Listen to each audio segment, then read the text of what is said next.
Hello students, कैसे हैं आप। हमारा डिस्कशन था about kinds of negotiable instrument, और उसमें एक लास्ट कैटेगरी को हमने डिस्कस अब तक नहीं किया था। तो अपने प्रॉमिस को पूरा करते हुए आगे मैं आपके साथ डिस्कस करता हूं कि नेगोशिएबल इंस्ट्रूमेंट को और दो फर्दर कैटेगरीज में डिवाइड कर सकते हैं, और उनमें जो दो लास्ट जो कैटेगरी थी, उस कैटेगरी में जो दो सब कैटेगरीज थी, वो दो सब कैटेगरीज थी इनकोहेट इंस्ट्रूमेंट एंड एम्बिगुअस इंस्ट्रूमेंट। अब ये इनकोहिट और एम्बिगुअस इंस्ट्रूमेंट होता क्या है एग्जैक्टली और ये किस तरीके से फंक्शन करता है। देखिए, मैं इस इनकोहिट इंस्ट्रूमेंट को इनकम्प्लीट इंस्ट्रूमेंट का नाम भी दे सकता हूं, यानी कि इस इंस्ट्रूमेंट को हम इनकम्प्लीट इंस्ट्रूमेंट भी बोल सकते हैं। तो ये इंस्ट्रूमेंट काम कैसे करता है, इसका मैकेनिज्म क्या होता है, ये देखते हैं जरा। एक नेगोशिएबल इंस्ट्रूमेंट है, एक नेगोशिएबल इंस्ट्रूमेंट है, और उस नेगोशिएबल इंस्ट्रूमेंट को बनाने वाले ने उसमें सिग्नेचर तो कर दिया है, और उस नेगोशिएबल इंस्ट्रूमेंट पे स्टैंप ड्यूटी भी पे कर दी है। सो स्टैंप ड्यूटी एंड सिग्नेचर कर दिया है। बट उस नेगोशिएबल इंस्ट्रूमेंट में, चाहे वो बिल्स ऑफ एक्सचेंज हो, चाहे वो प्रॉमिसरी नोट हो, अमाउंट जो है that amount is not filled.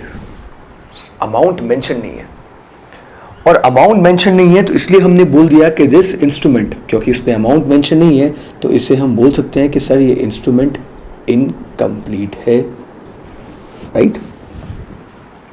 लेकिन इस पे एक स्टैंप ड्यूटी लगी हुई है। ये स्टैंप ड्यूटी कौन सी होती है?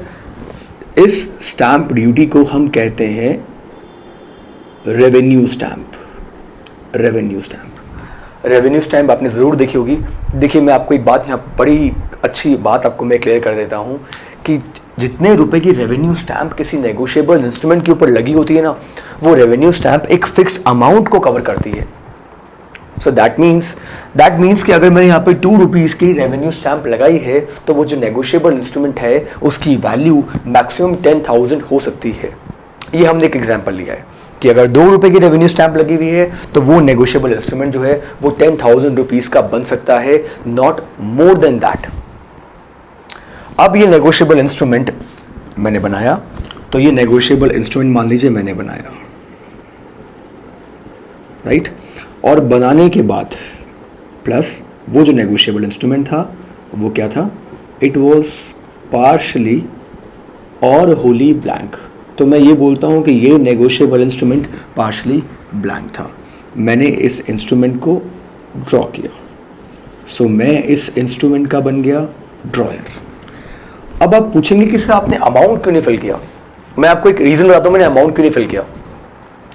मैंने जिसको ये नेगोशिएबल इंस्ट्रूमेंट दिया था उससे मैंने सर्विसेज ली थी, बट सर्विस का जो अमाउंट था ना वो फिक्स नहीं था। उसने मुझे कहा कि जो सर्विसेज के जो पैसे होंगे that will be somewhere around 10,000, but 10,000 से कम होंगे। 10,000 तो नहीं होंगे लेकिन 10,000 के अंदर अंदर होंगे। तो मैंने उसे एक नेगोशिएबल इंस्ट्रूमेंट दिया। जो मैंने नेगोशिएबल इंस्ट्रूमेंट उसे दिया, उस नेगोशिएबल इंस्ट्रूमेंट पे अमाउंट मेंशन नहीं किया मैंने, और मैंने उस नेगोशिएबल इंस्ट्रूमेंट को डिलीवर कर दिया एक होल्डर को। Holder which is defined under section 8 of the negotiable instrument act.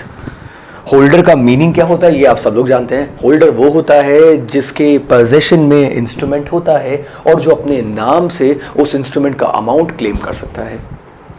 तो वो इंस्ट्रूमेंट मैंने एक होल्डर को दिया और मैंने उसे ये कहा कि इस इंस्ट्रूमेंट को फिल कर लेना, और इंस्ट्रूमेंट को फिल करके वो अमाउंट जितना भी है you can recover that amount. लेकिन पता है उस होल्डर ने क्या किया?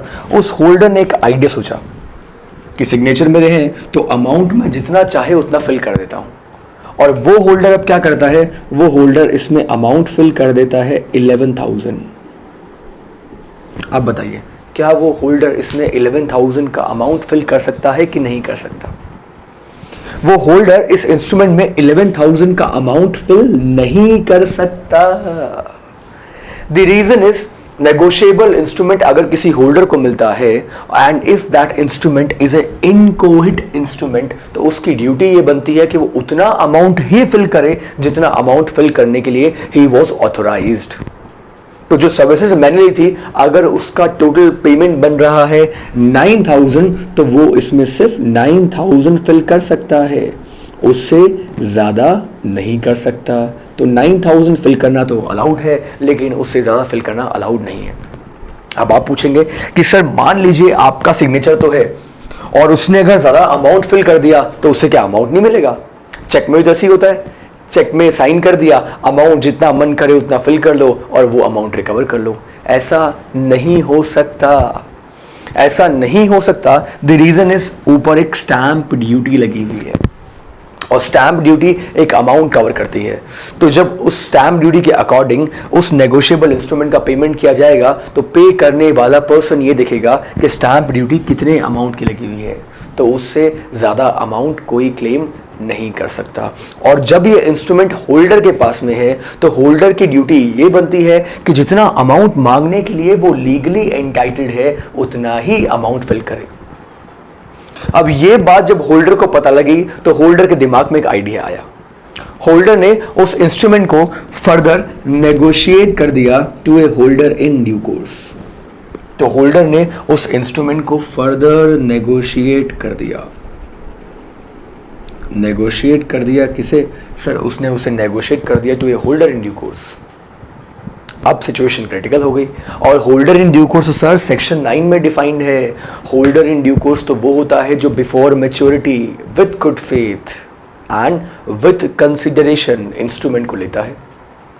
और ये तो आप जानते ही हैं कि होल्डर इन ड्यू कोर्स को ऐसी बहुत सारी प्रिविलेजेस मिलती हैं जो बाकी किसी पार्टी को नेगोशिएबल इंस्ट्रूमेंट में नहीं मिलती।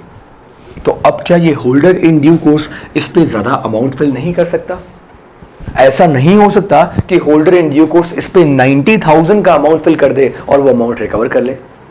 The answer is no. Holder in due course ऐसा बिल्कुल भी नहीं कर सकता। अगर ये instrument holder in due course के पास में भी है, तो होल्डर इन ड्यू कोर्स इस पे सिर्फ उतना ही अमाउंट डाल सकता है जितना अमाउंट स्टैंप ड्यूटी कवर कर रही थी। यानी कि the maximum amount that can be recovered by the holder in due course is ₹10,000, क्योंकि हम ये देखेंगे कि स्टैंप ड्यूटी कितना अमाउंट कवर कर रही है। सो ये एक फंडा हमें यहाँ फॉलो करना है। तो अगर मैंने ये देखा कि होल्डर कितना अमाउंट रिकवर करेगा और holder in due course amount कितना रिकवर करेगा, तो हम ये बोलेंगे कि होल्डर इन ड्यू कोर्स उतना अमाउंट रिकवर कितना कर सकता है जितना स्टैंप ड्यूटी कवर कर रही है। होल्डर कितना अमाउंट रिकवर कर सकता है? सर जितने अमाउंट के लिए ही वॉज लीगली एंटाइटल्ड। तो फ्रेंड्स अब जरा बात करते हैं कि एम्बिगुअस इंस्ट्रूमेंट क्या होता है। एम्बिगुअस इंस्ट्रूमेंट, जैसा कि इसका नाम ही हमें बता रहा है कि जिसमें एम्बिग्विटी है। एम्बिग्विटी का मतलब something which is not clear, वो पूरी तरीके से जो क्लियर नहीं है। और अगर मैं बात करूं एम्बिगुअस इंस्ट्रूमेंट की, so this is an instrument जिसको हम बिल्स ऑफ एक्सचेंज या फिर promissory note, bills of exchange या प्रॉमिसरी नोट कुछ भी ट्रीट कर सकते हैं। आइदर बिल्स ऑफ एक्सचेंज मान लीजिए या इसे प्रोनोट मान लीजिए। तो एक ऐसा नेगोशिएबल इंस्ट्रूमेंट है सर, अगर जिसे हमने बिल्स ऑफ एक्सचेंज मान लिया ना, तो वो bills of exchange he treat किया जाएगा। और अगर हमने उसे प्रॉमिसरी नोट ट्रीट कर लिया, तो अब वो बिल्स ऑफ एक्सचेंज नहीं बनेगा, अब उसे हम प्रोनोट ही कंसीडर करेंगे। ऐसा इंस्ट्रूमेंट कौन सा इंस्ट्रूमेंट होता है? एक एग्जाम्पल लेके मैं आपको क्लियर करता हूं। इसका बेस्ट एग्जाम्पल जो है that could be demand draft. इसका बेस्ट एग्जाम्पल डिमांड ड्राफ्ट बन सकता है। आप पूछेंगे sir demand draft ambiguous instrument का एग्जाम्पल कैसे बन सकता है? तो मैं आपको जरा एक्सप्लेन करता हूं। डिमांड ड्राफ्ट एग्जाम्पल इस तरीके से हो सकता है कि अगर आपको अपने कॉलेज की फीस भरनी है, आपको फीस पे करनी है और फीस पे किसको करनी है? आपको अपने कॉलेज में अपनी फीस डिपॉजिट करवानी है। फीस डिपॉजिट करने के लिए आपको क्या रिक्वायर्ड है? सर फीस डिपॉजिट करवाने के लिए कॉलेज ने कहा है कि डिमांड ड्राफ्ट लगेगा, राइट? वो डिमांड ड्राफ्ट आपने एक बैंक से बनवाया, और मैं उस बैंक का नाम बोलता हूं कि that bank was bank of Baroda. तो अगर आपने बैंक ऑफ बड़ौदा की कोलकाता ब्रांच से दिल्ली में जो आपका कॉलेज है उसका आपने डिमांड ड्राफ्ट बनाया, और बैंक ऑफ बड़ौदा कोलकाता ने आपको एक डिमांड ड्राफ्ट इशू किया, और ये डिमांड ड्राफ्ट किसके लिए बनाया है? ये डिमांड ड्राफ्ट बनाया है बैंक ऑफ बड़ौदा दिल्ली के लिए। इस डिमांड ड्राफ्ट को जब आपका कॉलेज प्रेजेंट करेगा बैंक ऑफ बड़ौदा दिल्ली को, तो बैंक ऑफ बड़ौदा पेमेंट कर देगा किसको? आपके कॉलेज को। लेकिन क्योंकि आपके पेरेंट्स, क्योंकि आपकी फैमिली कोलकाता में रहती है, तो आपने जो फीस का डिमांड ड्राफ्ट बनवाया था वो कलकत्ता में बनाया था। बैंक दोनों जगह सेम है, एक कोलकाता का बैंक ऑफ बड़ौदा है और एक दिल्ली में बैंक ऑफ बड़ौदा है, लेकिन आपका कॉलेज तो दिल्ली में है। तो सर अगर वो डिमांड ड्राफ्ट कोलकाता वाली ब्रांच ने बनाया है, तो क्या कोलकाता वाली ब्रांच ने दिल्ली वाली ब्रांच को ऑर्डर किया है? आप बोलेंगे हाँ सर बिल्कुल ऑर्डर किया है, यानी कि कोलकाता वाली ब्रांच ने दिल्ली वाली ब्रांच को ये कहा है कि जो आपका कॉलेज है उसे एक फिक्स्ड अमाउंट पे करना है फीस का। मान लीजिए दैट अमाउंट वाज 30,000, तो 30,000 का पेमेंट करने का ऑर्डर किसने दिया है? सर कोलकाता वाली ब्रांच ने दिल्ली वाली ब्रांच को दिया है। तो हमने बात की ऑर्डर की, तो जहां ऑर्डर होता है वो इंस्ट्रूमेंट बन जाता है बिल्स ऑफ एक्सचेंज, क्योंकि बिल्स ऑफ एक्सचेंज में एक पर्सन दूसरे पर्सन को ऑर्डर करता है टू पे ए स्पेसिफिक अमाउंट। तो स्पेसिफिक अमाउंट पे करने का ऑर्डर होता है बिल्स ऑफ एक्सचेंज में। तो क्या मैं डिमांड ड्राफ्ट को बिल्स ऑफ एक्सचेंज ट्रीट कर सकता हूं? आप बोलेंगे हाँ सर बिल्कुल ट्रीट कर सकते हैं। यहां तो 3 पार्टीज हैं, एक बैंक ऑफ बड़ौदा की कोलकाता ब्रांच है, एक बैंक ऑफ बड़ौदा की दिल्ली ब्रांच है, और तीसरा कॉलेज जिसको पेमेंट मिलना है। सो ए ड्रॉयर, ए ड्रॉई एंड ए पे। लेकिन अगर मैं ये बोलूं कि अल्टीमेटली जो पे करने का प्रॉमिस है वो कौन कर रहा है? आप बोलेंगे सर बैंक ऑफ बड़ौदा। और पे भी कौन कर रहा है? Sir bank of Baroda.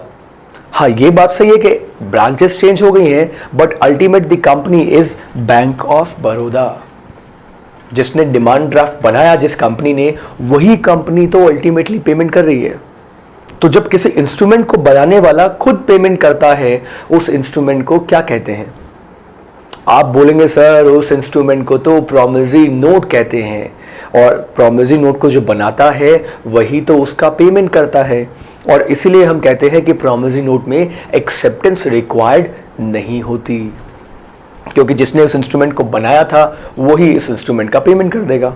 तो अब बताइए कि डिमांड ड्राफ्ट एग्जैक्टली क्या है? क्या डिमांड ड्राफ्ट को मैं बिल्स ऑफ एक्सचेंज बोलूं, या डिमांड ड्राफ्ट को मैं एक प्रॉमिसरी नोट या प्रोनोट कहूं? तो अब शायद आपका आंसर होगा कि सर इसे तो दोनों में से कुछ भी प्रिज्यूम कर लीजिए, क्योंकि डिमांड ड्राफ्ट में दोनों के फीचर हैं। डिमांड ड्राफ्ट में बिल्स ऑफ एक्सचेंज के भी फीचर हैं, और डिमांड ड्राफ्ट में तो सर प्रॉमिसरी नोट के भी फीचर हैं। तो दोनों के फीचर होने की वजह से मैं उस डिमांड ड्राफ्ट को एम्बिगुअस इंस्ट्रूमेंट मान सकता हूं। और ये मैंने आपको पहले भी बताया कि एम्बिगुअस इंस्ट्रूमेंट को 2 में से कोई एक इंस्ट्रूमेंट हम ट्रीट कर सकते हैं। आइदर उसे हम बिल्स ऑफ एक्सचेंज ट्रीट कर सकते हैं, या उसे हम प्रॉमिसरी नोट ट्रीट कर सकते हैं। तो ये हमने आज 2 कैटेगरीज, इंपॉर्टेंट कैटेगरीज डिस्कस करी नेगोशिएबल इंस्ट्रूमेंट की। First one is inchoate and second one is ambiguous instrument. Stay tuned for more videos. Thank you so much.